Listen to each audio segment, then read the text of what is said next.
Hi there, welcome back to Who Says, an online course in self-empowerment and creative identity. Hi, I'm Deborah Hughes. I am the Arts and Cultural Facilitator for the Wireless City Council in partnership with Country Arts South Australia. And I was here to tell you a little bit about my journey to where I am today. And at this point in my life, I'm like halfway there, to 100 that is. So I grew up in a small town in New Zealand. It's a rural town. It was about 6,000 people. And from about the time I was 7, I reckon, and I don't know where I got this idea from, but I was going to be a brain surgeon.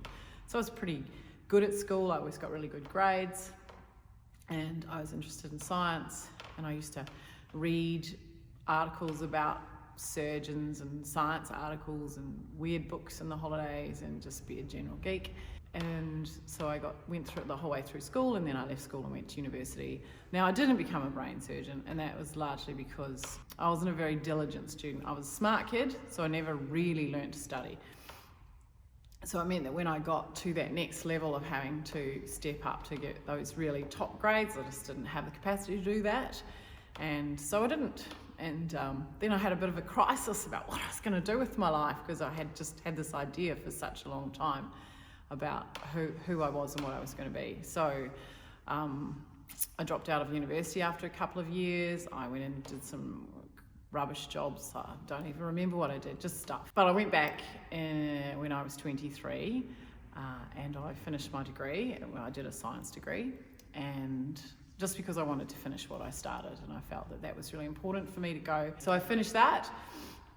I still had no concept of what I wanted to do with my life, and I think one of the things I really struggled with is I felt that I'd had this strong drive to, well, no, not a strong drive to do something, but I had this thing that I wanted to do, and I felt that everyone needed a passion and I didn't have a passion, and I felt the lack of that. Then I headed back to the North Island of New Zealand, where I grew up. So I went to university in Dunedin, which is in the very south of the South Island, and that was largely because I just wanted to get as far away from the small town I grew up in as I could. Oh, then I went to Blackwater rafting.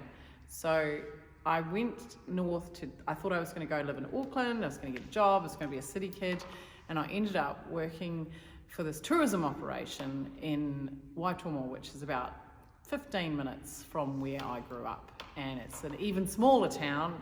The village of Waitomo at that time had about 250 permanent residents, but it also had nearly 750,000 visitors every year. I squished people in black wetsuits and I took them underground and gave them a good time, mostly. And I did that for quite a while, and then opened a wine shop and had a baby, and then I had this child. And so I was working at the wine shop and doing a bit of guiding. I had a baby and I was on my own, and I thought, oh my God, I better get a proper job. So I went to Teachers College and got a postgraduate diploma in teaching, and that's what I did for a while.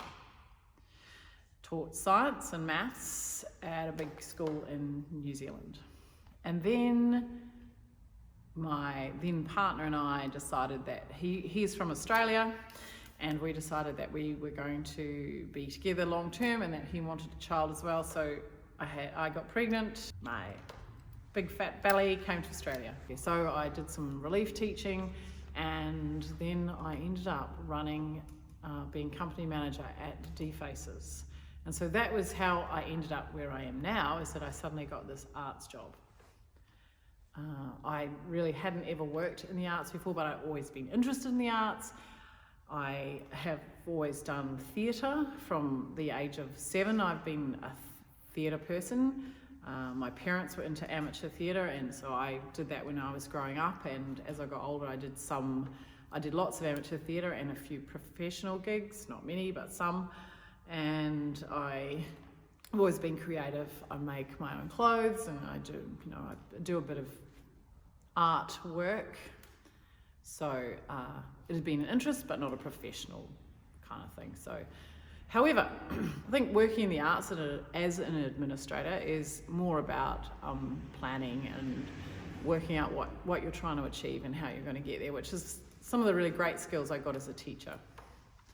And I found that running an arts company, I had the right combination of kind of academic skills and writing and creativity, that was actually a really good fit for me. So I moved from there after 5 years at D-Faces.